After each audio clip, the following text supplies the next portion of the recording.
नमस्कार दर्शक बंधु आज भिडियो रे आमे माने देखिबा मयूर पुछ घरे रखिले कौन सब फायदा मिलता है। मयूर को सबुठु सुंदर पक्षी बोली कुहा जाए। ज्योतिष वास्तु धर्म पुराण और संस्कृति अनुसार मयूर को आध्यात्मिक महत्व दिए जाए।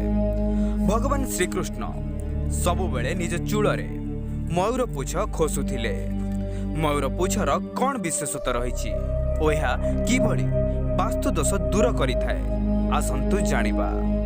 मयूर पुछ सकारात्मक ऊर्जा बा शक्ति रे भरपूर। यह घरे रखिले नकारात्मक शक्ति घर दूर करिथाए और यह घरे थिले संपृक्त घरर सबु अमंगल बेले सुरक्षा प्रदान करिथाए। एही कारण पाई अधिकांश लोके निज घरे मयूर पुछ लगांती। मयूर पुछ प्रत्येक खराब दृष्टि घर को रक्षा करिथाए। सेथिपई एहाकु सबुठु शक्तिशाली कुहा जाए।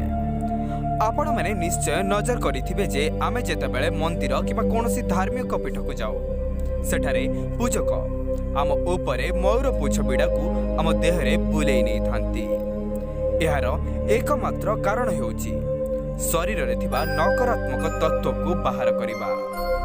तेबे आज रही छोट वीडियो जदि आपण मानको पसंद आसी थाए वीडियोटी को लाइक करंतु शेयर करंतु कमेंट सेक्शन रे निजर मतामत लिखंतु आ एपरि नुआ नुआ वीडियोस देखिबा लागि आम चैनल को सब्सक्राइब करी पाखरे थिबा बेल आइकन टी को प्रेस करी।